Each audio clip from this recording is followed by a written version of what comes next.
Hey, good morning, guys. Sorry I haven't been on in a while. I've just been working. I've just been really, really busy. But it's funny. I know some of you guys probably aren't on my Facebook page, but I've been like killing it as far as working out.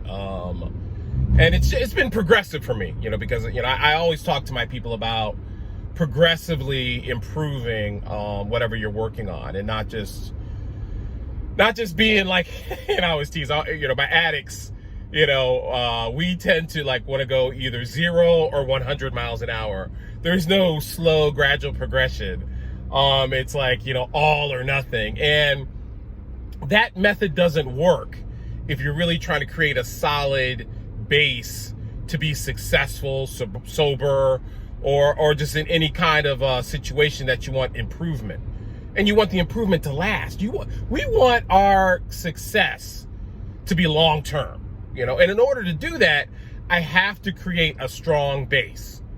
It's like the difference between a prefab house and a stick-built house, a house that, and I know, mind you, it's just my example.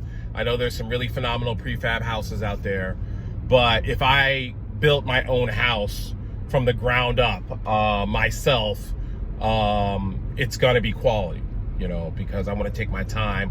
I want to figure out what I'm doing, and I want it to last for the rest of my life. And I take that same kind of approach towards, self-improvement, my health, my relationships, just really kind of understanding that, especially for me being, stubborn and a little dense sometimes, I need to repeat some processes until I really can really kind of have it embedded in my my performance, my habits, my routine. So in my workouts, I started doing spin with my trainer Sue, and it's 30 minutes, and it's just brutal. It's a brutal cardio hit workout that just leaves your legs like jelly, and I did that for a good 4 weeks. And mind you, I didn't start there. I started on the arc trainer and the treadmill. Trying to get my cardio, get my body used to doing cardio.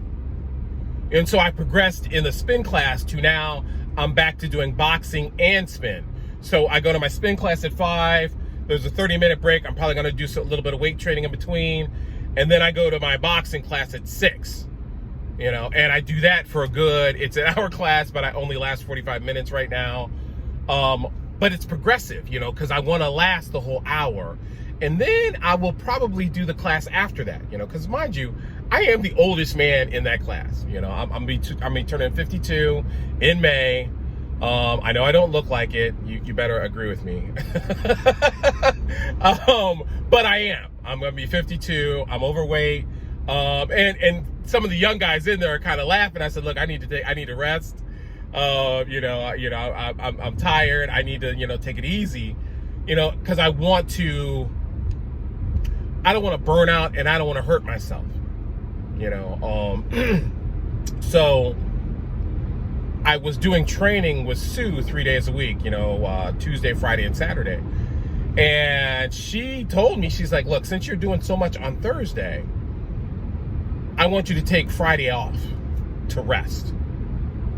And that's kind of what I wanted to talk about today, the importance of our rest days, of just recouping, re-energizing, just, getting back to resting our mind and our body, and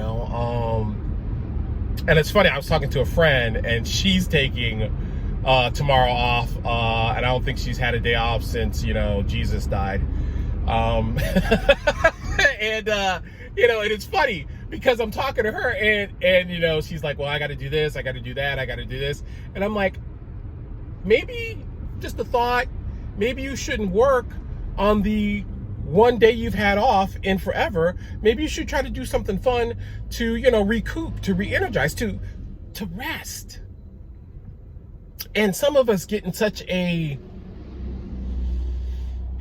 abusive cycle of work and stress and dealing with one crisis after the next that we don't notice the debilitating effects it's been having on our soul, on our mind, on our emotions, and on our physical body. We're not alleviating stress, we're accumulating it. And it's tearing us apart from the inside out.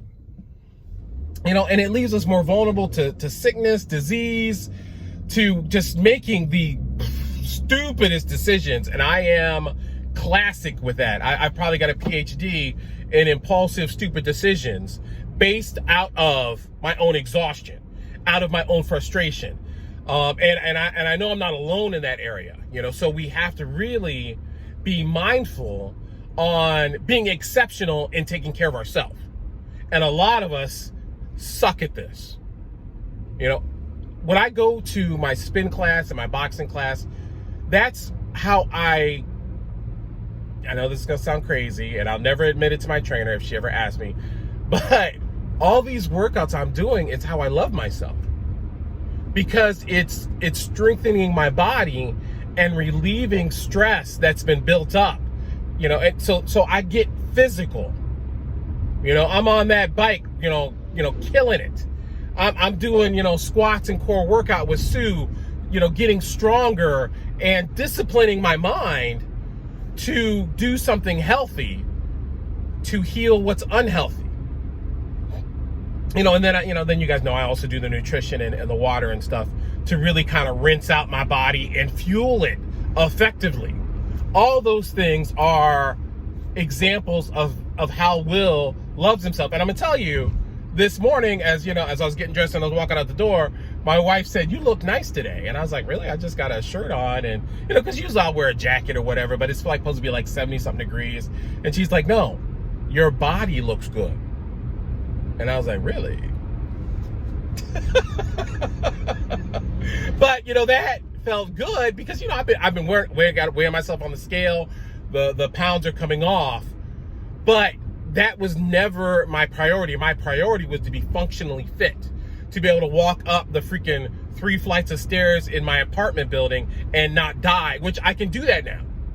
And my backpack that I carry, I got my laptop, I got my notes and a bunch of other stuff in there. It's probably a good 25, 30 pounds. Not including my lunch, which I pack for all day. So I'm carrying some weight up and down those stairs, and I would have to rest after each flight. But now I can just go right up and down with no problem. Well, I can't say no problem, but I'm not breathing like I'm about to have a seizure. So, I noticed those improvements, and I'm digging it because it means my life is going to last longer, and my endurance is going to be better, and my ability to resist stress is going to continue to improve. Because you guys know that the simple math is the healthier we are, the more we can handle the challenges of life, whether it's the corona, whether it's riots, whether it's ignorant people. I hear so many people complaining about people at Walmart or in the stores or at the bank that are just rude. And I'm like, there's always going to be people like that. There's always going to be people that are not pleasant. But when I am in a good place, it doesn't really affect me that much. I realize that person that's being an a-hole has got stuff going on that's probably overwhelming them, and I feel that. I feel you. So you just go on the prayer list. So long as you don't spit on me or put your hands on me, we're good. But that's a whole other story. But it enables me to handle ignorance in the world today, and I think we all could use that skill. So these are just some tips from your Uncle Will. And I'll talk to you guys later. Okay, love you guys. Peace.